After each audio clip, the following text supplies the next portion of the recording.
Hello and good morning. Welcome.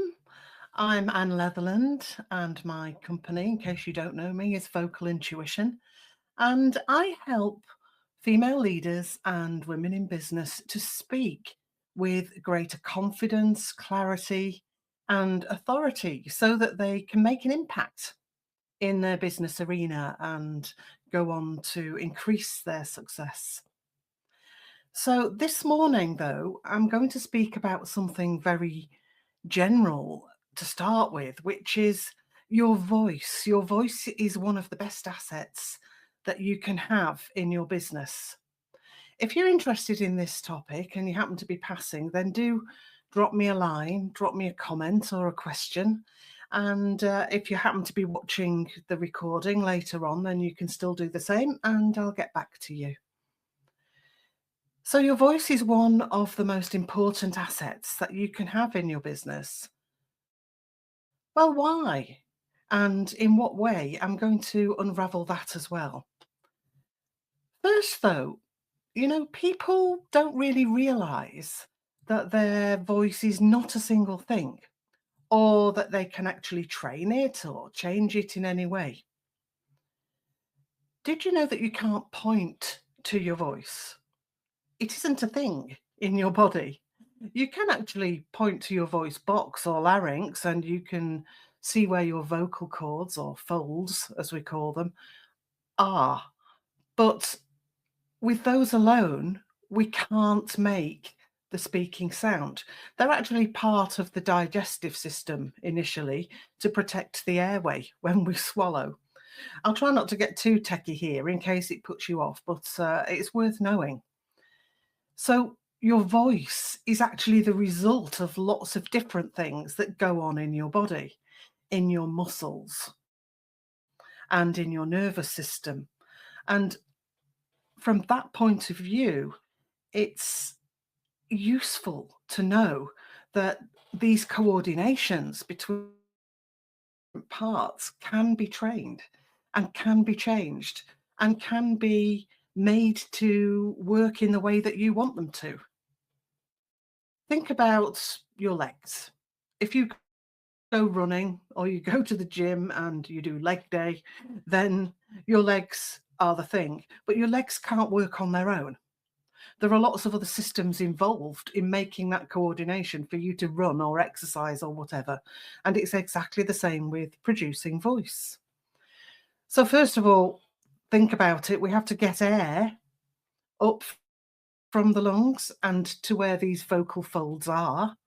And that involves movements of the rib cage. As we take in air, it involves a contraction of the diaphragm. And then to get the air out so that we can actually make the right pressure to make a sound, we need to use our abdominal muscles and other muscles in the body to control the speed and the pressure of that so that we can make the sound we want. Now, that again is all a bit techie, but I'm going to move on from that. So don't go away if you happen to be there and it doesn't appeal to you, but it's useful to know. Moving on then. So we can make a voiced sound. We can go, ah, but that's not enough, is it?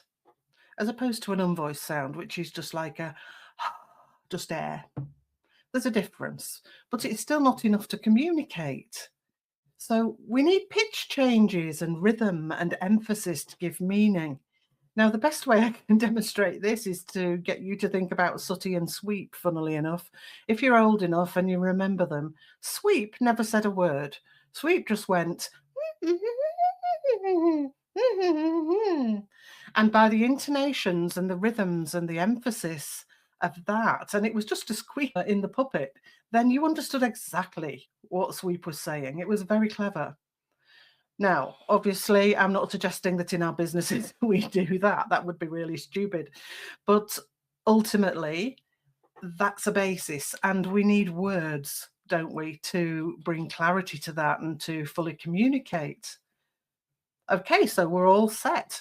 Well, no, actually, even all of this isn't enough to be authentic and expressive. We need to bring ourselves into it, who we are as people. And that depends on our thoughts, our emotions, our values, and our beliefs. And ultimately, how we feel about ourselves, whether we have a positive impression of ourselves and a strong self belief or not.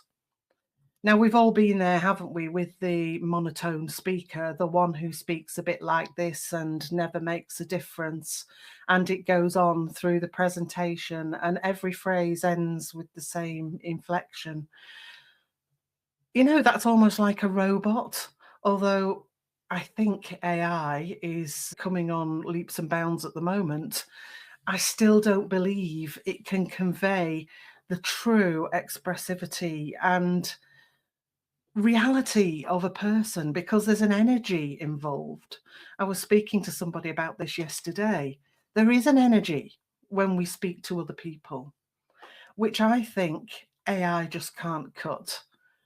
It may fool us over a screen or on the odd recording, but there is something intangible about a voice that's linked to a person. And that voice will give subliminal messages to other people. So, in a business context, it can engage us or put us off. So, if I was speaking to you like this now, I'm doing a funny voice just on purpose, but I'm really going over the top. But if I were to speak to you like this now, it wouldn't take very long for you to get fed up listening to me. I hope you're not fed up listening to me already. If you're there, do say hello. But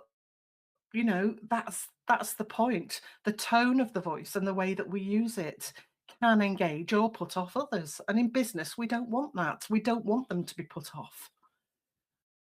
It can be persuasive or unconvincing if I'm on the back foot.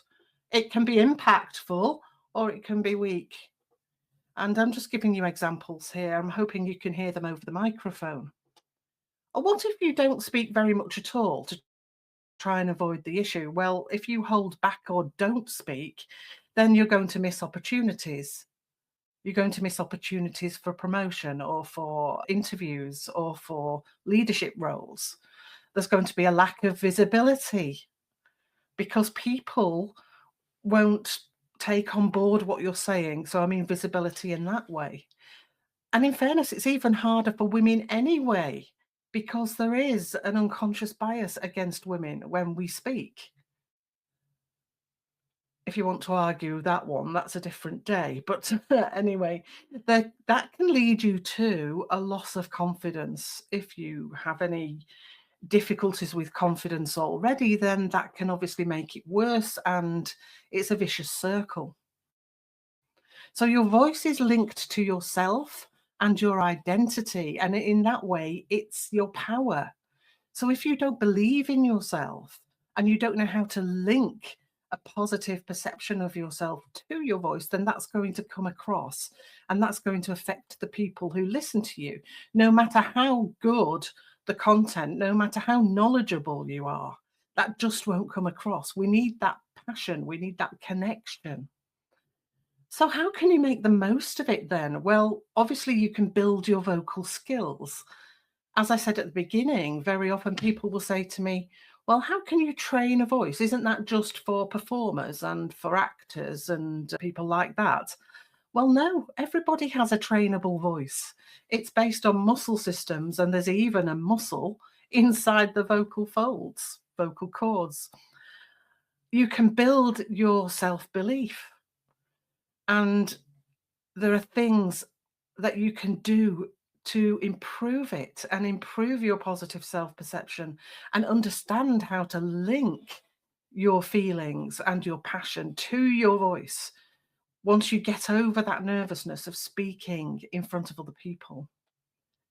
The nerves come, I'm sure, from worrying about being accepted, that other people won't accept us. And yet, if we have a security in ourselves that what we have to say is worthwhile, then that doesn't happen quite so much. It's a normal thing to feel a bit nervous in front of people. It's a primeval thing, but we can learn to overcome it so that it doesn't disable us. You can control your voice, therefore, and express everything as you wish to, and it really does make a difference. And then you're in a position, once you can control what you're doing, and then you can connect to your passion and your message in an authentic way, you're in a position to influence decisions. You're in a position to build authority and to make a meaningful impact in your business arena. Ultimately, I keep saying ultimately, I've just noticed in this live, but it is ultimately, it will gain you a seat at the table. So there will be no more being overlooked. If you're interested in these ideas, I'm very happy to chat to people. So I'll drop my calendar booking link in the comments. And I'm also running a 5-day mini challenge starting on February the 10th for female leaders and business women. So if you'd like to learn more about the voice and how these parts of the voice work together and how it could make you stronger as a speaker in your business situation, then do take a look. Again, I'll put the link in the comments underneath. So that's the 10th to the 15th of February. And if you're looking for a resource that's already out there, then there's my podcast, Be Truly Heard, and that's there for everyone to listen to. It's been running for 52 episodes, and there are lots of interesting topics there. So thank you very much for listening, and I'll be back live again soon. So probably 8:30 next Wednesday, unless something happens. Pop it in your diary or catch me on the recording afterwards. Bye for now.